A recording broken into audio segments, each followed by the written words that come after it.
ইরানের রাজধানী তেহরানে ইসরায়েলের হামলা, পাল্টা হামলার আশঙ্কায় ইসরায়েলের জরুরি অবস্থা জারি।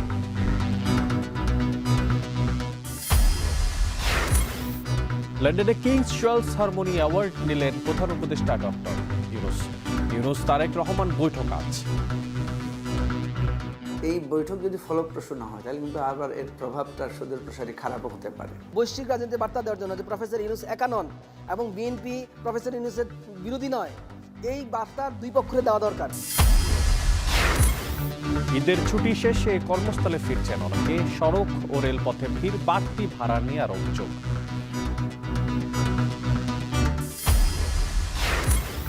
চট্টগ্রামে করোনার সম্ভাব্য ঝুঁকি কমানোর প্রস্তুতি হালকাভাবে নেয়ার সুযোগ নেই বলছেন চিকিৎসকরা।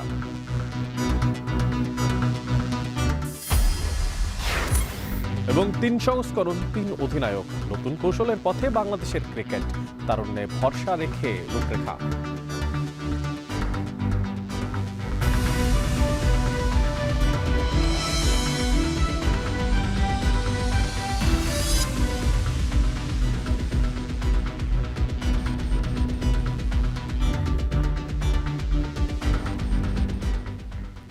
স্বাগত জানাচ্ছি এখন বাণিজ্যে। পুরো আয়োজনে আপনাদের সঙ্গে আছি আমি মশিউর অনেক।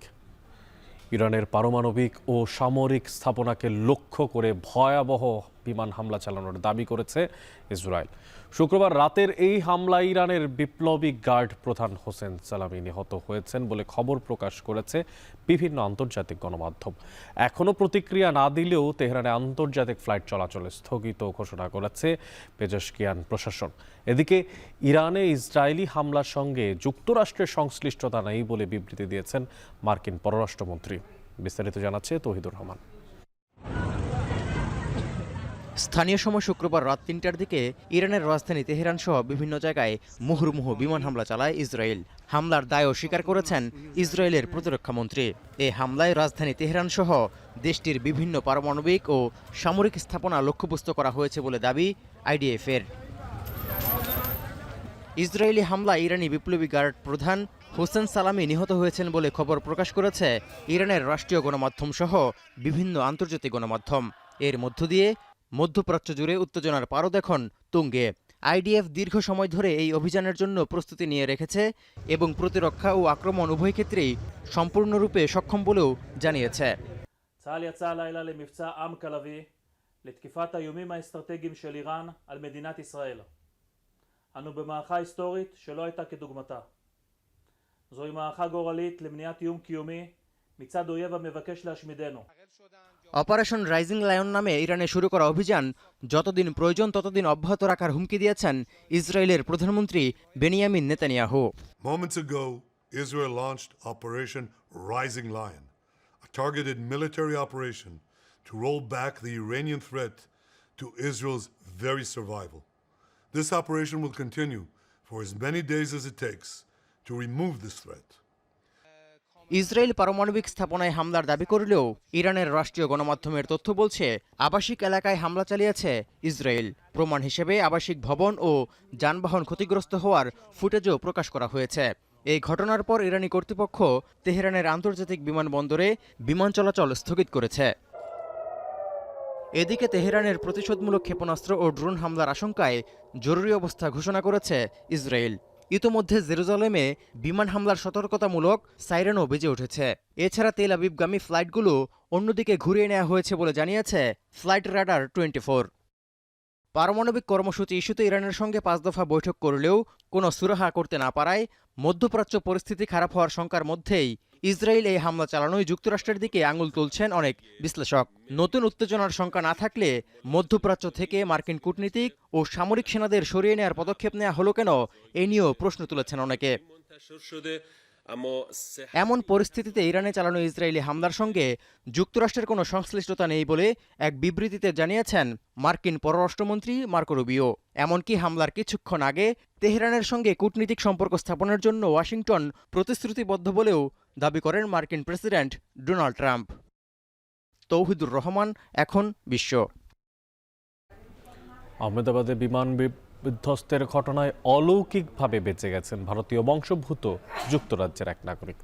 জীবিত উদ্ধারের পর তাকে নেওয়া হয় হাসপাতালে। ভারত সরকার দুর্ঘটনার কারণ ও প্রকৃত হতাহতের সংখ্যা এখনও প্রকাশ করেনি। তবে ব্রিটিশ বার্তা সংস্থা রয়টার্সের দাবি, এই ঘটনায় মোট প্রাণহানির সংখ্যা 241 ছাড়িয়েছে। এদিকে মর্মান্তিক এই ঘটনার কারণ অনুসন্ধানের পাশাপাশি স্থানীয় প্রশাসনকে সহায়তার অঙ্গীকার করেছে যুক্তরাজ্য। সতীর্থ কর্মকার জানাবেন বাকিটা। রক্তাক্ত অবস্থায় হেঁটে আসছেন এক ব্যক্তি, পরনে সাদা টি শার্ট ও কালো ট্রাউজার। ভারতের আহমেদাবাদে বিধ্বস্ত বিমানের কোনো আরোহীরই যখন জীবিত থাকার সম্ভাবনা দেখছিল না স্থানীয় প্রশাসন, ঠিক তখনই অলৌকিকভাবে মৃত্যুকূপ থেকে প্রাণ নিয়ে ফিরে এলেন 40 বছর বয়সী বিশ্বাস কুমার রমেশ নামের এই ব্যক্তি। আল জাজিরা বলছে, জীবিত উদ্ধার হওয়া ওই যাত্রী ভারতীয় বংশোদ্ভূত ব্রিটিশ নাগরিক। বিমানের 11A সিট থেকে তাকে উদ্ধারের পর নেওয়া হয়েছে আসারওয়ার সিভিল হাসপাতালে। বৃহস্পতিবার স্থানীয় সময় দুপুর 1:38 2 পাইলট ও 10 ক্রু সহ 242 আরোহী নিয়ে ভারতের আহমেদাবাদ বিমানবন্দরের কাছে একটি আবাসিক এলাকায় আছড়ে পড়ে এয়ার ইন্ডিয়ার ড্রিমলাইনার মডেলের ফ্লাইট 171 উড়োজাহাজটি। নিমেষেই ধ্বংসস্তূপে পরিণত হয় এলাকাটি। লন্ডনের উদ্দেশ্যে উড়াল দেওয়ার মাত্র 5 মিনিটের মাথায় বিধ্বস্ত হওয়া বিমানের যাত্রীদের মধ্যে ভারতীয় নাগরিক ছিলেন 169 জন, আর ব্রিটিশ নাগরিক ছিলেন 53 জন। এছাড়াও ছিলেন একজন কানাডীয় ও 7 জন পর্তুগিজ নাগরিক। যাত্রী তালিকায় ছিলেন গুজরাটের সাবেক মুখ্যমন্ত্রী বিজয় রূপানী। বিধ্বস্ত বিমানটি আঘাত এনেছে আহমেদাবাদের মেঘানীনগরের বেশ কয়েকটি মেডিকেল ছাত্রাবাসে। সেখানেও কয়েকজন মেডিকেল শিক্ষার্থীর হতাহতের খবর পাওয়া গেছে। বিমানটি আবাসিক স্থাপনায় আঘাত আনার সঙ্গে সঙ্গে দুর্ঘটনাস্থলে উপস্থিত হয় দমকল, উদ্ধারকর্মী ও পুলিশের বেশ কয়েকটি ইউনিট। স্থানীয় প্রশাসনের পাশাপাশি ঘটনাস্থল পরিদর্শন করেছেন কেন্দ্রীয় স্বরাষ্ট্রমন্ত্রী অমিত শাহ। এদিকে দুর্ঘটনার পর সংবাদ সম্মেলনে ভারতীয় পররাষ্ট্র দপ্তর জানিয়েছে, এরই মধ্যে যুক্তরাজ্য ও কানাডার সরকার প্রধানের সঙ্গে টেলিফোনে কথা বলেছেন প্রধানমন্ত্রী নরেন্দ্র মোদী। হতাহতের প্রকৃত সংখ্যা ও দুর্ঘটনার কারণ সম্পর্কে জানতে আরও সময় প্রয়োজন বলেও মন্তব্য করেছেন পররাষ্ট্র দপ্তরের মুখপাত্র। দুর্ঘটনার কারণ অনুসন্ধানে ভারতের স্থানীয় প্রশাসনের সঙ্গে কাজ শুরু করেছে যুক্তরাজ্য। পূর্ণ সহযোগিতার আশ্বাস দিয়েছে এয়ার ইন্ডিয়া কর্তৃপক্ষ। This is a difficult day for all of us at Air India, and our efforts now are focused entirely on the needs of our passengers, crew members, their families and loved ones. এছাড়া দুর্ঘটনার পর সামাজিক মাধ্যমে ছড়িয়ে পড়া একটি ভিডিওতে দেখা গেছে, উড্ডয়নের আগে বিমানটিতে যাত্রী সেবার জন্য রাখা ইলেকট্রনিক সরঞ্জামের কোনোটি কাজ করছিল না।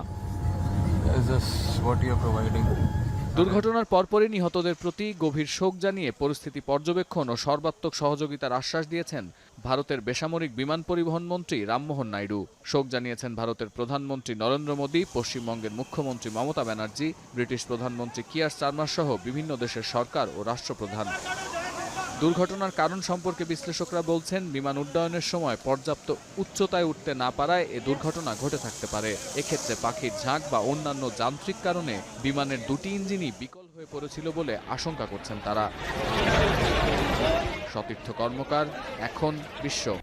ব্রিটেনের রাজা তৃতীয় চার্লসের কাছ থেকে কিংস চার্লস হারমোনি অ্যাওয়ার্ড গ্রহণ করলেন প্রধান উপদেষ্টা ডক্টর মোহাম্মদ ইউনূস। বৃহস্পতিবার এই মর্যাদাপূর্ণ পুরস্কার গ্রহণ করেন প্রধান উপদেষ্টা। এদিকে লন্ডনে বাংলাদেশ হাই কমিশনের প্রেস মিনিস্টার আকবর হোসেন জানান, রাজাকে বাংলাদেশ সফরেও আমন্ত্রণ জানিয়েছেন ডক্টর ইউনূস। বিস্তারিত থাকছে প্রতিবেদনে।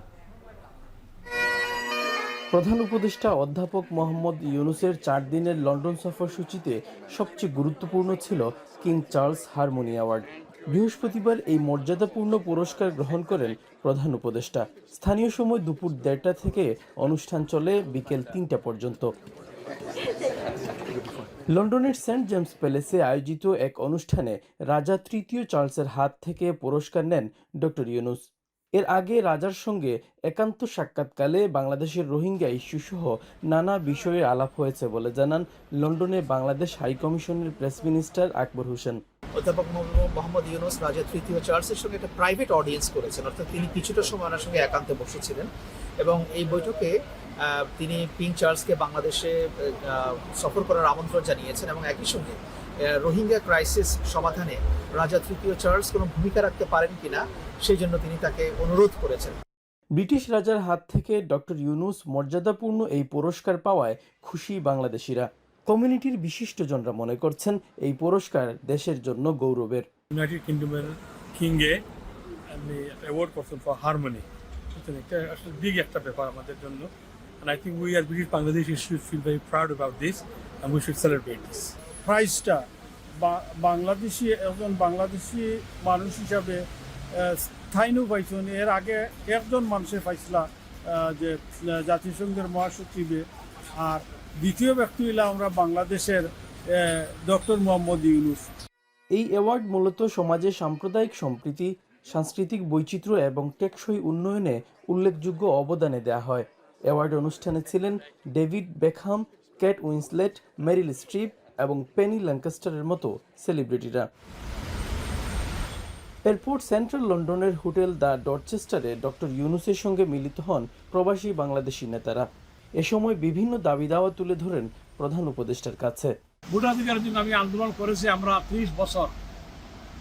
এখন আমরা ভোটাধিকার প্রয়োগের ব্যাপারে চিন্তাভাবনা চলতে, যাতে আমরা প্রবাসে ভোট দিতে পারি। আমরা হয় হাইকমিশনে গেলে তবু আমরা অনলাইনে এই ব্যবস্থাটা আপনারা করেন। একজন রাষ্ট্রপ্রধান যখন 30-40 জন লোকের সাথে একা একা কথা বলেন, একা একা মনের কথাগুলো শুনেন, that's really interesting and very important আমাদের প্রবাসীদের জন্য। প্রবাসীদের দীর্ঘদিনের দাবি দাওয়া পূরণ হবে এমনটা প্রত্যাশা সকলের। শরীফুল ইসলাম চৌধুরী, এখন, লন্ডন। তারেক রহমান ও ডক্টর ইউনূসের বৈঠক শেষে কি নির্বাচনের তারিখ আরও আগাবে কিনা এমন প্রশ্ন যখন ঘুরপাক খাচ্ছে, তখন ঢাকার রাজনীতিবিদরা মনে করছেন রাষ্ট্র পরিচালনার দুটি গুরুত্বপূর্ণ বিষয় সরকারের সাথে বিএনপি একমত হলে ফেব্রুয়ারির মধ্যেই হতে পারে নির্বাচন। আর বিশ্লেষকরা বলছেন দেশের স্থিতিশীলতার স্বার্থেই এই বৈঠক থেকে ইতিবাচক ফলাফল জরুরি। আরও জানাচ্ছেন সিফাত শাহরিয়ার। নির্বাচন 2026 সালের এপ্রিলের প্রথমার্ধের যে কোনো একটি দিনে অনুষ্ঠিত হবে।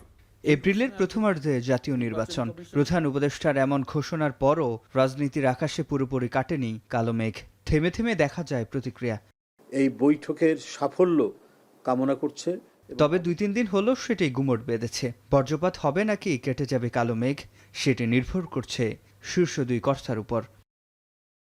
এবার যেহেতু বিএনপির শীর্ষ নেতার সাথে সরকার প্রধানের সরাসরি আলাপ, তাতে দলটির তৃণমূল থেকে কেন্দ্র পর্যন্ত নেতাকর্মীদের প্রত্যাশা ইতিবাচক ফলাফলের। আমরা মনে করছি এই বৈঠকটি ফলপ্রসূ হবে। এই বৈঠকের সঙ্গে আস্থা, বিশ্বাস, সম্মান জড়িত। একটা গণতান্ত্রিক যে আশা আকাঙ্ক্ষার দিকে তাকিয়ে আছে, এটার অনেকটা নিষ্পত্তি হয়ে যাবে। সকল দল, দেশের মানুষ সবাই মিলে একটা উৎসব মুখর নির্বাচন করব, সেই প্রত্যাশায় আমরা আছি এবং নির্বাচনের মাঠেও নেমে পড়েছি।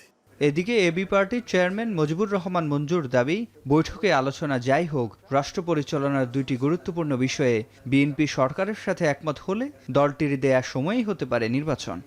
এই দুইজনের বৈঠক যেমনি খুব ইতিবাচক, আবার এই বৈঠক যদি ফলপ্রসূ না হয় তাহলে কিন্তু আবার এর প্রভাবটা সুদূর প্রসারী খারাপও হতে পারে। প্রফেসর ইউনূসের দুইটা বিষয়ে অস্বস্তি আছে। একটা হচ্ছে যে এই রাষ্ট্র পরিচালনার ক্ষেত্রে উনি দুটো জায়গায় হোঁচট খেয়েছেন। একটা হচ্ছে প্রেসিডেন্টের জায়গায়, আর একটা হচ্ছে আইনশৃঙ্খলা পরিস্থিতির জায়গায়। এই দুই জায়গায় যদি উনি বিএনপির কাছ থেকে সহযোগিতা পান তাহলে হয়তো উনি ফেব্রুয়ারিতে নির্বাচন দেওয়ার ক্ষেত্রে উনি আগ্রহী হবেন। আর বিশ্লেষকরা বলছেন দুই পক্ষের জন্য বড় সুযোগ তৈরি হয়েছে। ছাড় দিয়ে হলেও দেশের স্থিতিশীলতার স্বার্থে এই বৈঠক থেকে ইতিবাচক ফলাফল জরুরি। দুই পক্ষের খুব সদিচ্ছা আছে বিধায়ী দুই পক্ষ বসছেন। সরকার উদ্যোগ নিয়েছে ঠিক আছে, কিন্তু সুযোগ দুই পক্ষের জন্য এটা তৈরি হয়েছে। এখন বিএনপি এবং সরকার যদি আলাপ আলোচনা করে একে অপরকে সহযোগিতা করে, দুই পক্ষেরই লাভ। গণতন্ত্রের উত্তরণের জন্য, দেশের স্থিতিশীলতার জন্য, আঞ্চলিকভাবে বার্তা দেওয়ার জন্য, আঞ্চলিক রাজনীতিতে, বৈশ্বিক রাজনীতিতে বার্তা দেওয়ার জন্য যে প্রফেসর ইউনূস একা নন এবং বিএনপি প্রফেসর ইউনূসের বিরোধী নয়, এই বার্তা দুই পক্ষের দেওয়া দরকার। সবাই চান রাজনীতির আকাশে দেখা যাক ঝলমলে রোদ। সিফাত শাহরিয়ার, এখন, ঢাকা। এবার জানবো ছুটির দিনের বাজার পরিস্থিতি। ঈদের পর রাজধানীর কাঁচা বাজারে এখনও জমে ওঠেনি বেচাকেনা। বাজারে যেমন ক্রেতার উপস্থিতি কম, তেমনি পুরোপুরি স্বাভাবিক হয়নি পণ্য সরবরাহ। আর অন্যদিকে চাঁদপুরের বাজারে সরবরাহ কম থাকায় চড়া দামে বিক্রি হচ্ছে ইলিশ। এ বিষয়ে বিস্তারিত জানার জন্য রাজধানীর কাওরান বাজার থেকে যুক্ত হচ্ছেন সহকর্মী আসিফ ইকবাল খান এবং চাঁদপুরে আছেন তালহা জুবায়ের। তবে প্রথমেই চলে যেতে চাই আসিফ আপনার কাছে। আসিফ, আপনি তো কাওরান বাজারে আছেন, তো এখনও তো দেখা গেছে বাজারে ক্রেতার সংখ্যাও কম, সরবরাহের সংখ্যাও কম, তো এতে করে কি পণ্যের দামে কোনো প্রভাব পড়েছে কিনা আপনার মাধ্যমে জানতে চাই। অনেক যেমনটি বলছিলেন, আসলে কোরবানি ঈদের পর কিন্তু আজকে প্রথম শুক্রবার, অর্থাৎ প্রথম ছুটির দিন। সেই অনুযায়ী আমরা বাজারে এসে সকাল থেকে যেটি দেখছি যে অনেক দোকানই কিন্তু তাদের দোকান যেমন খুলেননি, তেমনি কিন্তু বাজারে আমরা দেখেছি যে ভোক্তা অর্থাৎ ক্রেতাদের সংখ্যাও কিন্তু তুলনামূলক কম। সেটির প্রভাব কিন্তু আসলে সরাসরি আমরা বাজারে দেখেছি, আমরা সবজির বাজারে দেখেছি, সব ধরনের সবজির দামই কিন্তু আমরা দেখেছি তুলনামূলক কম। মোটামুটি 30 টাকার মধ্যেই আসলে সব ধরনের সবজি কেজি প্রতি পাওয়া যাচ্ছে। এর মধ্যে আমরা দেখেছি ঢেঁড়স, পটল থেকে শুরু করে যাবতীয় যত সবজি আছে মোটামুটি 30 টাকার মধ্যেই কিন্তু বেশিরভাগ সবজি পাওয়া যাচ্ছে। আমরা ক্রেতাদের সাথে কথা বলেছি, তারা যেটি বলছেন যে এই ধরনের স্বস্তির বাজার তারা আসলে অনেকদিন পর দেখছেন এবং তারা এই বাজারে আসলে স্বস্তি প্রকাশ করেছেন। একইভাবে আমরা বিক্রেতাদের সাথে কথা বলেছি, তারা বলছেন যে যেহেতু বাজারে আসলে সরবরাহ কম, কিন্তু সেই সরবরাহ কমের তুলনায় ক্রেতার সংখ্যা আরো কম। তো সেই ক্ষেত্রে আসলে তারা তাদের সব ধরনের সবজির দাম সেই জন্য তারা আসলে কম রাখছেন। আর এদিকে আমরা কিন্তু এই সবজির বাজারের আগে কিন্তু আমরা মুরগির বাজারেরও খোঁজ নিয়েছি। মুরগির বাজারেও কিন্তু আমরা দেখেছি সব ধরনের মুরগির দাম কম। আমরা আজকে দেখেছি যে সব ধরনের ব্রয়লার মুরগি 150 টাকা এবং বাকি যে লেয়ার মুরগিগুলো আছে সেগুলো কিন্তু 240 থেকে 250 টাকা কেজি দরে কিন্তু আমরা বিক্রি হতে দেখেছি। সুতরাং বলতে পারি যে ঈদের পরে প্রথম শুক্রবার কিন্তু আসলে স্বস্তির সাথেই আসলে বাজার করতে পারছেন ক্রেতারা। তো এই ছিল আমার কাছে বাজার থেকে সর্বশেষ। অনেক কারণ বাজার থেকে আসিফ যুক্ত ছিলেন। আমরা আবারও বাজার পরিস্থিতি জানবো, তবে তার আগে আনুষ্ঠানিকভাবে আগামী 1 বছরের জন্য বাংলাদেশ জাতীয় দলের ওয়ানডে ফরম্যাটের অধিনায়ক মনোনীত হওয়ার পর প্রথমবারের মতো গণমাধ্যমের সাথে কথা বলছেন মেহেদী হাসান মিরাজ। মিরপুর থেকে এই মুহূর্তে সরাসরি যুক্ত হচ্ছি সেই সংবাদ সম্মেলন থেকে। একটা জিনিস কি, ও তো লাস্ট অনেকদিন ধরে ক্যাপ্টেন ছিল এবং একটা জিনিস কি যে যখন ওডিআই এবং টি20 ছিল, ও তো একটা নির্দিষ্ট ম্যাচ পর্যন্ত ছিল এবং ওটা শেষ হয়ে গিয়েছিল। বাট ওকে তারপরে হয়তো কন্টিনিউ মনে করেন 2-1টা সিরিজ করার জন্য করেছে, বাট ওর সাথে হয়তো ডিসকাস করেছে বা কি করেছে, হয়তো টেস্ট টিম নিয়ে ডিসকাস করেছে, ওডিআই করেছে কিনা আমি ওই রকম ভাবে করতে পারবো না। বাট আমাকে যেটা আমি কালকে হয়তো আমাকে বলেছে, আমাদের ফাইন স্যার যখন ছিলেন এখানে আমাকে ডেকে নিয়ে বলেছিলেন যে তোমাকে এরকম আমরা চিন্তা করছি, দায়িত্ব দিব, কারণ আমাদের খুব তাড়াতাড়ি এই ডিসিশনগুলো নিব, কারণ আমাদের যেহেতু ওডিআই টিমটা আমরা সেট করতে হবে, আমাদের সামনে খেলা আছে, বেশি দূরে নেই সময়টা, সো আমরা ওইভাবে প্ল্যানিং করছি। তখন তিনি আমাকে জানিয়েছেন জিনিসগুলো, প্ল্যানিংগুলো। মিরাজ ভাই অভিনন্দন।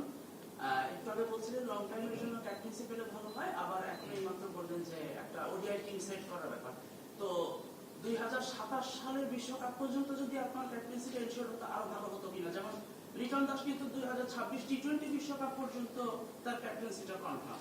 তো আপনি 27 সাল পর্যন্ত পেলে আর কি মাইন্ডসেটটা বা ভিশনটা আরেকটু ক্লিয়ার হতো কিনা, আপনি কি মনে করেন? না, আপনি দেখেন যে যেটা আপনি বলেছেন, বেশি লং টাইম থাকলে তো ভীষণটা ভালো থাকে, যেহেতু ওডিআই সামনে ওয়ার্ল্ড কাপ, আর এটা সম্পূর্ণ একটা বোর্ডে তারা কিভাবে চিন্তা করছে, যেহেতু হয়তো টিমটা একটু মনে করেন এখন আমরা একটু স্ট্রাগল করছি ওডিআইতে, হয়তো চিন্তা করছে যে না একটা বছর আমরা একটা জায়গায় দাঁড় করাই ওডিআই টিমটাকে, সো তারপরে হয়তো আমাদের নেক্সট স্টেপ বা প্ল্যানিংটা তারা এই জিনিসটা জানাতে পারবে যে জিনিসটা কিভাবে করবে, কন্টিনিউ করবে নাকি হয়তো করবে। সো এখন ডিপেন্ড করে আমাদের, যেহেতু একটা বছরে আমাদের ওডিআই অনেকগুলো খেলা আছে, সো আমাদের এখন সময় এসেছে ওডিআই টিমটা একটা জায়গায় দাঁড় করানো। কারণ আপনি দেখেন যে 2জন সিনিয়র ক্রিকেটারও কিন্তু আমাদের ওডিআইতে মনে করেন তারা রিটায়ারমেন্ট করেছে। সো আমার কাছে মনে হয় যে যারা অপরচুনিটি পাবে তাদেরও এই জিনিসগুলো, কারা অপরচুনিটি পাবে, কিভাবে সেট করতে হবে, 1 বছরের ভিতরে আমার কাছে মনে হয় যে সবকিছু সেট করা যাবে। আগামী 1 বছরের জন্য আন্তর্জাতিক ক্রিকেটে মেহেদী হাসান মিরাজকে অধিনায়ক হিসেবে অনলাইন ঘোষণা করার পরে প্রথমবারের মতো প্রেস কনফারেন্স করছিলেন তিনি মিরপুর থেকে, সরাসরি যুক্ত ছিলাম সেখান থেকে। দর্শক, আবারও একটু ফিরে যেতে চাই বাজার পরিস্থিতি, বাজার দরের দিকে। চাঁদপুরের বাজারের সরবরাহের কথা বলছিলাম, সেখানে সরবরাহ কম থাকার কারণে চড়া দামে বিক্রি হচ্ছে ইলিশ। এ বিষয়ে বিস্তারিত জানার জন্য আমাদের সঙ্গে যুক্ত আছেন চাঁদপুর থেকে তালহা জুবায়ের। তালহা, আপনার কাছেই ফিরছি, জানতে চাচ্ছি যে ঈদের পরে ইলিশের বাজার এই সরবরাহ কম থাকার পিছনের কারণ কি এবং ঠিক কত টাকায় বিক্রি হচ্ছে এই মুহূর্তে ইলিশ? অনেক আসলে আজকে যেহেতু সাপ্তাহিক ছুটির দিন, ঈদের পর পর্যন্ত আসলে বাজার বেশ জমে উঠেছে, যদিও সরবরাহ কম থাকার কারণে কিন্তু যারা ক্রেতা আছেন কিংবা বিক্রেতা যারা আছেন তারা কিন্তু উভয় কিন্তু সংকটে পড়েছেন। আসলে গেল 2-3 দিনের তুলনায় কিন্তু কেজিতে ইলিশের দাম 200 থেকে 250 টাকা কম হওয়ার পরও এখন যে দামে বিক্রি হচ্ছে তাতেও কিন্তু যারা ক্রেতা রয়েছেন তাদের ইলিশ খেতে কিন্তু খাবি খাওয়া লাগছে। আজকের যে বাজার চলছে সেখানে কিন্তু 1 কেজি ওজনের যে ইলিশ মাছ তা কিন্তু বিক্রি করা হচ্ছে 2800 থেকে 2900 টাকা দরে। তাছাড়া মাঝারি মানের যে ইলিশ রয়েছে 600 থেকে 700 গ্রাম কিংবা 800 গ্রাম ওজনের সেই সমস্ত ইলিশ কিন্তু 2200 থেকে শুরু করে 2400 টাকা কিংবা 2500 টাকা দরে কিন্তু বিক্রি করা হচ্ছে। এবং ছোট সাইজের জাটকার চেয়ে কিছুটা বড় অর্থাৎ 200 থেকে 250 গ্রাম কিংবা 300 গ্রাম ওজনের ইলিশ তাও কিন্তু বিক্রি করা হচ্ছে 1000 থেকে 1050 টাকা দরে। আসলে যেই ইলিশের জন্য কিন্তু শুধু চাঁদপুরের মানুষের নয়, চাঁদপুরের আশপাশের বিশেষ করে ঢাকা থেকে শুরু করে নানান জায়গা থেকে কিন্তু ক্রেতারা আসেন। বিশেষ করে ছুটির দিনে কিন্তু লঞ্চ যুগে কিন্তু তারা এই চাঁদপুরের তাজা ইলিশ কেনার জন্য কিন্তু এসে থাকেন। কিন্তু সাম্প্রতিক বছরগুলোতে ইলিশের যে সরবরাহ তা কিন্তু স্থানীয় যে পদ্মা মেঘনা রয়েছে সেখানে কিন্তু জেলেদের জালে কাঙ্ক্ষিত ইলিশের দেখা পাচ্ছেন না জেলেরা, যার প্রভাব কিন্তু পড়েছে বাজারে। এবং বর্তমান সময়টাতে যেই পরিমাণ ইলিশ আসছেন, আমি আসলে কথা বলেছিলাম ব্যবসায়ীদের সাথে, তারা যেটা বলছেন যে এই যেই সরবরাহকৃত যে ইলিশ আসছে বাজারে তা কিন্তু গুটি কয়েক ব্যবসায়ীদেরই কিন্তু এর চেয়ে বেশি পরিমাণে চাহিদা রয়েছে। কিন্তু সামগ্রিকভাবে এখানে ইলিশের সরবরাহ কম থাকার কারণে কিন্তু অনেক ব্যবসায়ী কিন্তু তাদের আর্থিকভাবে ক্ষতির সম্মুখীন হচ্ছেন এবং যারা দূর দূরান্ত থেকে আসছেন কিংবা যারা ক্রেতারা আসছেন অনেকে কিন্তু ঘুরে ফিরে চলে যাচ্ছেন ইলিশ না কিনে। আসলে এই এত চড়া মূল্যে ইলিশ কেনার সামর্থ্য নেই বলে তারা কিন্তু জানিয়েছেন, যার ফলশ্রুতিতে অনেক মানুষ কিন্তু হতাশ হয়ে ফিরে যাচ্ছেন। এবং যারা ব্যবসায়ী রয়েছেন তারা বলছেন যে যদি এভাবে যদি ইলিশের সংকট দেখা দেয় তাহলে কিন্তু এই যে প্রসিদ্ধ এই ইলিশের বাজার তা কিন্তু একটা সময় কিন্তু হুমকিতে পড়বে এবং এই বাজার টিকিয়ে রাখার জন্য হলেও কিন্তু আসলে ইলিশের সরবরাহ কিংবা প্রাচুর্যতা বৃদ্ধির জন্য কিন্তু তারা সংশ্লিষ্ট মহলের উপরে বেশ দাবি জানিয়েছেন। তো অনেক এই ছিল আমাদের চাঁদপুর থেকে ইলিশের সবশেষ। চাঁদপুর থেকে যুক্ত ছিলেন সহকর্মী তালহা জুবায়ের, জানাচ্ছিলেন ইলিশ মাছের দরদামের সবশেষ খবরাখবর। এবার ঢাকা ফেরা প্রসঙ্গ।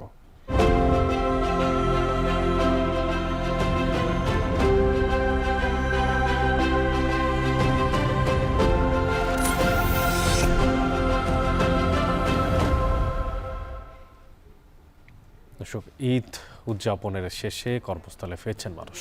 সড়ক, নৌ এবং রেলপথে বাড়ছে কর্মস্থলমুখী মানুষের চাপ। বিস্তারিত জানাতে রাজধানীর কমলাপুর রেলওয়ে স্টেশন থেকে যুক্ত হচ্ছেন জাভেদ আবদুল্লাহ, টাঙ্গাইলের কালীহাতির এলেঙ্গায় আছেন কাউসার আহমেদ এবং মানিকগঞ্জের পাটুরিয়া ঘাট থেকে যুক্ত হচ্ছেন আসাদ জামান। তবে শুরুতেই চলে যাচ্ছি রাজধানীর কমলাপুরের, সেখানে আছেন জাভেদ আবদুল্লাহ। জাভেদ, আপনি তো স্টেশনে আছেন, আমি দেখতে পাচ্ছি পেছনে আপনার যাত্রীরাও আছেন। তো যারা ঢাকাতে ফিরছেন তারা স্বস্তিতে ফিরতে পারছেন কিনা আপনার মাধ্যমে জানতে চাই, এবং এবার এই মুহূর্তে স্টেশনে ভিড় কেমন দেখতে পাচ্ছেন? অনেক এইবার প্রায় 10 দিনের একটা লম্বা ছুটি ছিল, সেই ছুটি আগামীকালই শেষ হচ্ছে। যেহেতু অফিস, আদালত, ব্যাংক, বিমা সেগুলো এরই মধ্যে খুলে গেছে, তাই একটু আগেভাগে ভিড় এড়িয়ে চলার জন্য কিন্তু নগরবাসী এরই মধ্যে ট্রেন যোগে ঢাকার পানে ফিরে আসছেন। 43টি আন্তনগর কোচে 33,315 জনটি আসন রয়েছে, সেই আসনে চেপেই কিন্তু ঢাকায় যাত্রীরা ফিরে আসছেন। আমরা রেলওয়ে স্টেশন ম্যানেজারের সঙ্গে কথা বলার সুযোগ হয়েছিল, তিনি আমাদের জানিয়েছেন যে এর পাশাপাশি 5 জোড়া কিন্তু বিশেষ ট্রেন রয়েছে। এছাড়া 25% যে স্ট্যান্ডিং টিকিট রয়েছে, সেই স্ট্যান্ডিং টিকিট কিন্তু যাত্রীদের ফিরে আসার ক্ষেত্রে একটি বাড়তি স্বস্তি যোগ করেছে।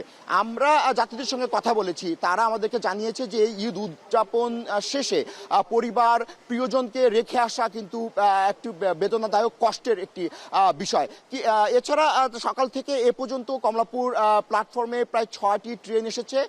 জয়ন্তিকা, জামালপুর এক্সপ্রেস এবং একই সঙ্গে ভৈরব এক্সপ্রেস ঠিক সময় মতোই এসেছে। এছাড়া 3টি ট্রেনের শিডিউল বিপর্যয় ছিল, একতা, তিস্তা সহ অন্য আরও একটি ট্রেন। মোট 3টি ট্রেনের শিডিউল বিপর্যয় ছাড়া বাকি অন্যান্য সবগুলো ট্রেনই কিন্তু যাত্রী নিয়ে ঠিক সময় মতো এই কমলাপুর রেলওয়ে স্টেশনে ফিরে এসেছে। আমাদেরকে স্টেশন ম্যানেজার যে বিষয়টি বলছেন যে ফিরে আসার ক্ষেত্রে কোনো অবস্থাতেই যাত্রীদেরকে ছাদে উঠতে দেওয়া হচ্ছে না। এছাড়া যাত্রীদের নিরাপত্তা ব্যবস্থায় তিন নিরাপত্তা বলয় তৈরি করা হয়েছে, জিআরপি পুলিশ রয়েছে যাত্রীদের নিরাপত্তা সেবায়।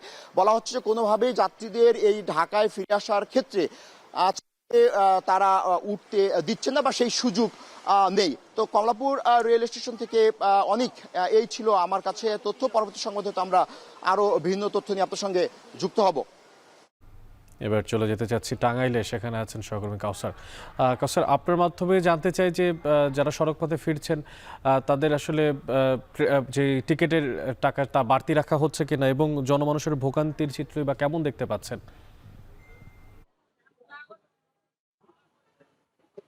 গতকাল সন্ধ্যা থেকে এই মহাসড়কে যানবাহন এবং যাত্রীদের চাপ রয়েছে, তবে কোথাও কোনো যানজট নেই। তবে প্রচন্ড গরম এর কারণে মানুষ যারা রয়েছেন তাদের চরম ভোগান্তি পোহাতে হচ্ছে। এছাড়াও যাত্রীদের কাছ থেকে কয়েক গুণ বেশি ভাড়া আদায় করা হচ্ছে। এখান থেকে ঢাকার ভাড়া 1.5 থেকে সর্বোচ্চ 200 টাকা, সেখানে যাত্রীদের কাছ থেকে আদায় করা হচ্ছে 4 থেকে 500 টাকা। তারা বলছেন যে ঈদের আগেও তারা বাড়তি ভাড়া দিয়ে তারা বাড়ি ফিরেছিলেন, এখন যখন তারা কর্মস্থলে ফিরছেন ঈদের আজকে 7ম দিন, এই 7ম দিনেও তাদের বাড়তি ভাড়া গুনতে হচ্ছে। এই বিষয়ে তারা ঊর্ধ্বতন কর্মকর্তার হস্তক্ষেপ কামনা করেছেন। তারা বলছেন যে যারা শিশু এবং বৃদ্ধ লোক নিয়ে যারা ঢাকায় যাচ্ছেন তাদের এই প্রচন্ড রোদ ও ব্যবসা গরমে প্রচুর কষ্ট হচ্ছে। কেউ কেউ 1 ঘন্টা থেকে 1.5 ঘন্টা মহাসড়কের বিভিন্ন এলাকায় দাঁড়িয়ে থেকেও কিন্তু তারা কোনো বাস বা গণপরিবহন পাচ্ছেন না। ফলে তারা এই খোলা ট্রাক, পিকআপ এবং মোটর সাইকেলে তারা জীবনের ঝুঁকি নিয়ে তারা কর্মস্থলে ফিরছে। আর এদিকে আমি লক্ষ্য করেছি যে এই যমুনা সেতুর যে সংযোগ সড়কটি রয়েছে এই মহাসড়কে সকাল থেকেই যানবাহনের চাপ রয়েছে। আর এছাড়া এলেঙ্গা থেকে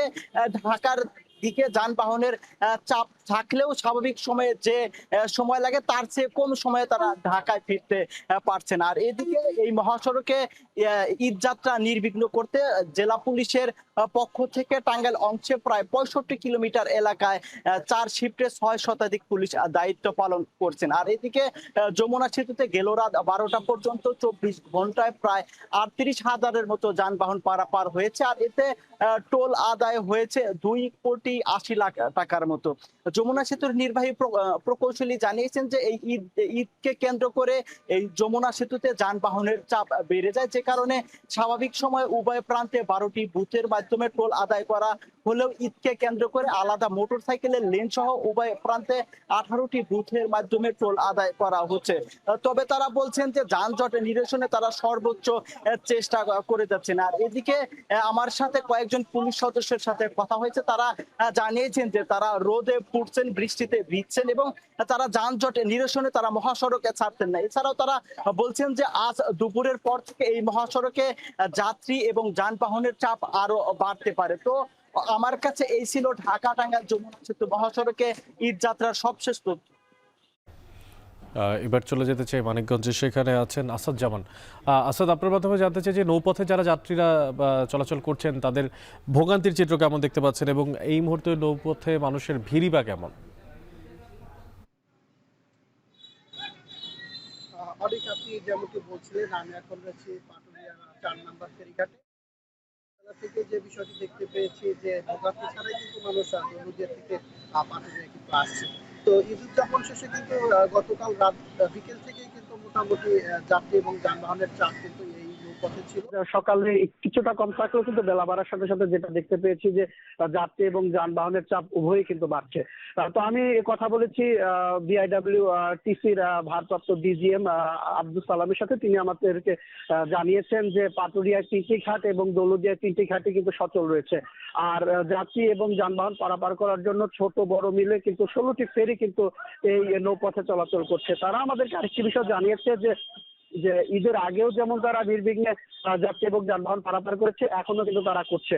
তবে একটা বিষয় দেখতে পেয়েছি যে নদীতে পানি বৃদ্ধির কারণে কিন্তু যে স্রোত এবং পানি বৃদ্ধির কারণে কিন্তু সময়টা একটু বেশি লাগছে। আগে যেখানে একটা ফেরি পাটুরিয়া থেকে দৌলতদিয়া যেতে সময় লাগতো 30 থেকে 35 মিনিট, সেটা কিন্তু এখন 50 থেকে 55 মিনিটে পৌঁছেছে।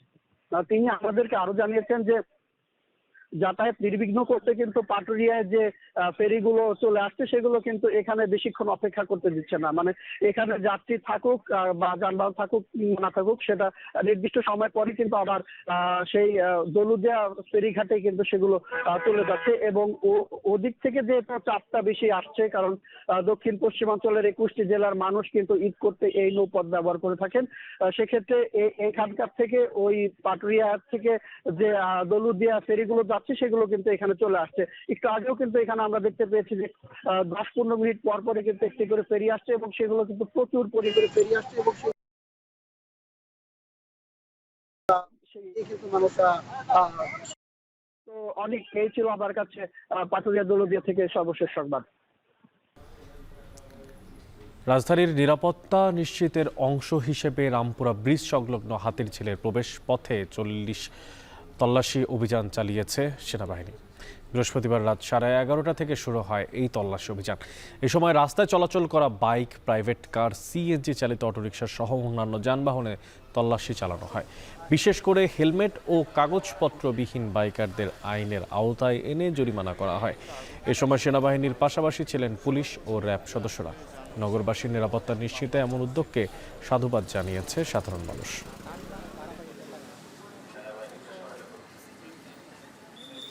করোনার ওমিক্রন ভেরিয়েন্ট নিয়ে নড়ে চড়ে বসেছে চট্টগ্রামের স্বাস্থ্য প্রশাসন ও নগর কর্তৃপক্ষ। প্রস্তুতি নিচ্ছে সম্ভাব্য ঝুঁকি কমানোর। তবে যতটা বলা হচ্ছে এই ভেরিয়েন্ট ততটা ভয়াবহ ও প্রাণঘাতী নয় বলে দাবি করেছে করোনা বিশেষজ্ঞরা। এরপরেও সচেতনতা ও প্রস্তুতিতে জোর দিচ্ছেন তারা। ফয়সাল করিমের প্রতিবেদনে বিস্তারিত। ফেসবুকের এই পোস্ট থেকেই মূলত নতুন করে করোনা সংক্রমণের আতঙ্ক ছড়ায়। কোনো যাচাই বাছাই বা নির্ভরযোগ্য সূত্র ছাড়াই গেল এক সপ্তাহে বিভিন্ন পেজ, ব্যক্তি ও তারকাদের ওয়াল থেকেও শেয়ার হয় এই পোস্ট। এমনকি গেল 9 জুন চট্টগ্রামের সিভিল সার্জন কার্যালয়ের ফেসবুক পেজেও হুবহু তুলে দেওয়া হয় এই সতর্কতা বার্তা। অসমর্থিত সূত্রের এমন পোস্ট শেয়ার দেয়ায় শুরু হয় সমালোচনা। অনেকেই দাবি করেন ভারতে ভাইরাল হওয়া ইংরেজি একটি পোস্টের হুবহু বাংলা অনুবাদ এটি, যা ফেক নিউজ বলে সতর্ক করেছে দেশটির স্বাস্থ্য মন্ত্রণালয়। করোনার এই ভ্যারিয়েন্ট নিয়ে অহেতুক আতঙ্ক ছড়ানো হচ্ছে বলে জানান চট্টগ্রামের এই করোনা বিশেষজ্ঞ। যে কথাগুলো বলা হচ্ছে এটা সত্যতা কতটুকু আমি কিন্তু নিজেই যাচাই করতে পারি। এবং ফেসবুক এমন একটা জিনিস, এটা কিন্তু আসলে প্রথমেই কোনো ফেসবুকের কোনো নিউজকে আমি নিজেও কোনো যাচাই ছাড়া বিশ্বাস করি না। 2021 সালে দক্ষিণ আফ্রিকায় প্রথম অমিক্রন শনাক্ত হয়। বিশ্ব স্বাস্থ্য সংস্থার মতে এই ভ্যারিয়েন্টের দ্রুত ছড়ানোর ক্ষমতা থাকলেও ডেল্টার মতো প্রাণঘাতী বা ভয়াবহ না। এই মুহূর্তে আসলে এই ভ্যারিয়েন্ট নিয়ে কোনো মহামারী কোথাও হয়নি এবং বাংলাদেশেও হবে বলে আমি মনে করি না, কারণ এটা সংক্রমণ হার বেশি, কিন্তু এটা সিভিয়ারিটি আসলে ওইরকম বেশি না যেটা বলা হচ্ছে। তবে এই ধরনটি কম প্রাণঘাতী হলেও এটিকে হালকাভাবে নেয়ার সুযোগ নেই বলছেন চিকিৎসকরা। ফয়সাল করিম, এখন চট্টগ্রাম। ঈদুল আজহার ছুটির আমেজ এখনও কাটেনি দেশের প্রধান পর্যটন নগরী কক্সবাজারে। সৈকতের বিভিন্ন পয়েন্টে ভিড় করছেন দূর দূরান্ত থেকে আসা হাজারো মানুষ। এ বিষয়ে বিস্তারিত জানাতে সৈকতের সুগন্ধা পয়েন্ট থেকে যুক্ত হচ্ছেন মন্তোষ বেদজ্ঞ। মন্তোষ, হোটেল মোটেলগুলো কি পরিমাণ বুকিং হয়েছে, আর এই যে ব্যবসা গরম, তাতে করে পর্যটকরা ঠিকমতো উপভোগ করতে পারছে কিনা?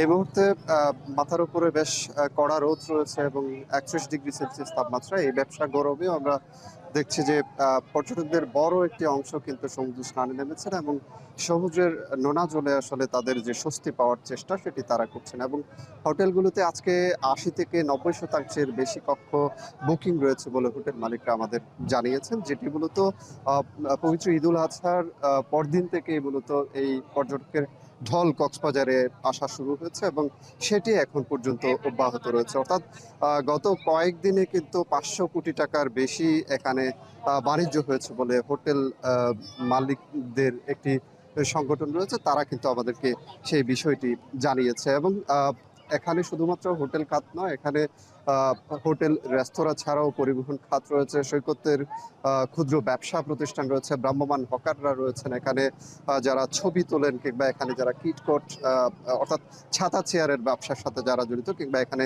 জেটস্কি বিচ বাইক যারা চালান, তাদের মাঝেও একটা কিন্তু স্বস্তি কাজ করছে। এবং দীর্ঘ সময় আজকে ঈদুল আজহার পর থেকে আজকে পর্যন্ত যে পর্যটক সমাগম তাতে তারা কিন্তু অত্যন্ত সন্তুষ্টি প্রকাশ করেছেন এবং তারা আর্থিকভাবে লাভবান হচ্ছেন বলে আমাদেরকে জানিয়েছেন। শুধু সমুদ্র সৈকত নয়, এখানে সৈকত ছাড়াও অন্যান্য যে পর্যটন স্পটগুলো রয়েছে, বিশেষ করে মহেশখালী দ্বীপ উপজেলা মহেশখালীর যে আদিনাথ মন্দির রয়েছে, সেখানে পর্যটকদের পদচারণা বেড়েছে। এর বাইরে এখানে যে কক্সবাজার টেকনাফ মেরিন ড্রাইভের পার্শ্ববর্তী যে পর্যটন স্পটগুলো, বিশেষ করে ইনানি, হিমছড়ি, দরিয়ানগর, এইসব এলাকাতেও পর্যটকদের পদচারণা বেড়েছে। এবং কক্সবাজার শহরের যে পার্শ্ববর্তী রামু উপজেলা রয়েছে, সেখানকার বৌদ্ধবিহার কিংবা চকরিয়ার ডোলা হাজরার যে সাফারি পার্ক এলাকা রয়েছে এবং কক্সবাজার শহরের যে বৌদ্ধ মন্দির এলাকা, সেখানেও পর্যটকদের উপস্থিতি যেহেতু বেড়েছে, সেখানকার যেসব ব্যবসা বাণিজ্য সেগুলো কিন্তু চাঙা রয়েছে। এবং দীর্ঘ সময় ধরে পর্যটকদের যে সমাগম, এটির কারণে ব্যবসায়ীদের মাঝে যেমন স্বস্তি আছে, তারা এখানে যারা পর্যটকরা বেড়াতে এসছেন, সমুদ্র স্নানে নেমেছেন, তাদের মাঝে কিন্তু বাড়তি একটা উচ্ছ্বাস আমরা দেখছি। এবং গত 2 দিনের কিছুটা হালকা বৃষ্টিপাত, কিছুটা মেঘলা আকাশ, এই ধরনের নান্দনিক একটি আবহাওয়া কিন্তু গত 2 দিনে এখানে কক্সবাজারের পর্যটকরা উপভোগ করেছেন। তবে আজকের দিনে এসে যে ব্যবসা গরম, সেটিও কিন্তু এখানে তাদের যে বাঁধ ভাঙা আনন্দ, সেটিকে কিন্তু হার মানাতে পারছেন না। প্রচন্ড আনন্দ উচ্ছ্বাসের সাথে আসলে পর্যটকরা এখানে সময়টা কাটাচ্ছেন। অনেক এই ছিল কক্সবাজার সৈকত থেকে আমার কাছে সবশেষ। কক্সবাজারে ঘুরতে আসা পর্যটকদের বাঁধ ভাঙা উল্লাসের খোঁজখবর রাখছিলেন সহকর্মী মন্তোষ পেতক্য। আবহাওয়া অনুকূলে থাকায় চলতি মৌসুমে স্ট্রবেরি চাষ করে আশানুরূপ ফলন পেয়েছে যুক্তরাজ্যের চাষিরা। ফলনের ঘাটতি না থাকায় প্রতি 400 গ্রাম স্ট্রবেরির দাম কমেছে 1 থেকে 1.5 পাউন্ড পর্যন্ত। দেশের চাহিদা মিটিয়ে বিদেশে ওই স্ট্রবেরি রপ্তানির পরিকল্পনা করছেন উদ্যোক্তারা। বিস্তারিত খোঁজখবর রেখেছেন সতীর্থ কর্মকার।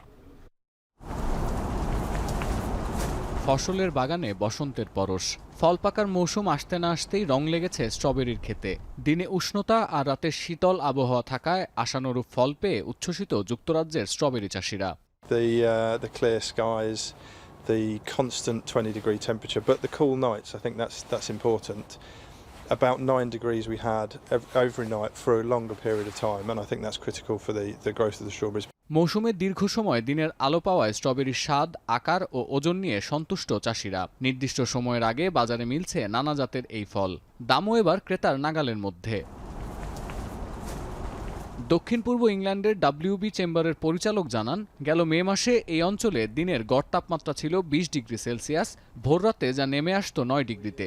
উপযোগী এই তাপমাত্রার সঙ্গে পর্যাপ্ত সূর্যের আলো থাকায় স্ট্রবেরির বাম্পার ফলন ঘরে তুলতে পেরেছেন চাষিরা। গেল মাসে যুক্তরাজ্যের চাষিদের থেকে বিপুল স্ট্রবেরি মজুত করেছে দেশটির বৃহত্তম supermarket group Tesco TSCOL।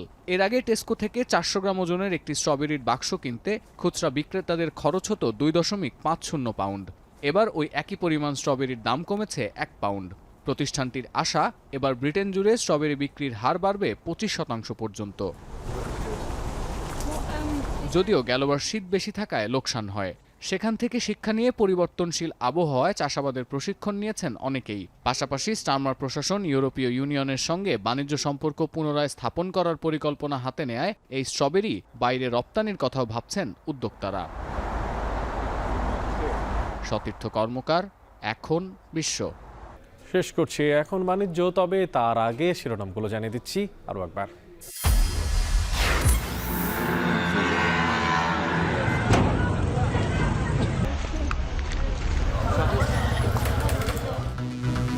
Tehran ইসরায়েলের হামলায় বিপ্লবী গার্ডের প্রধান ও 2 পরমাণু বিজ্ঞানী নিহত। ইসরায়েলে জরুরি অবস্থা জারি।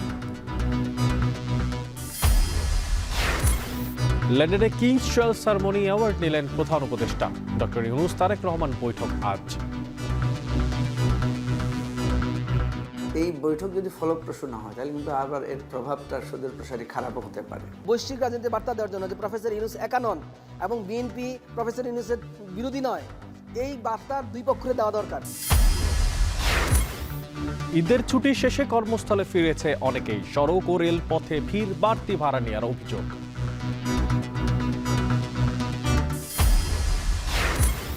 চট্টগ্রামে করোনার সম্ভাব্য ঝুঁকি কমানোর প্রস্তুতি হালকাভাবে নেয়ার সুযোগ নেই বলছেন চিকিৎসকরা।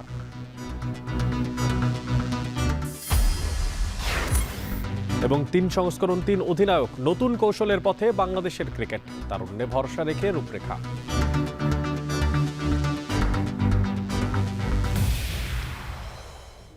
এই ছিল এখন বাণিজ্যের আয়োজনে। এখন টেলিভিশন ওয়েবসাইটে দেখতে ভিজিট করুন www.ekhon.tv। এছাড়া এখন টেলিভিশন ফেসবুকে দেখতে ভিজিট করুন facebook.com/tv.ekhon এবং ইউটিউবে এখন টেলিভিশন দেখতে ভিজিট করুন youtube.com/c/ekhon।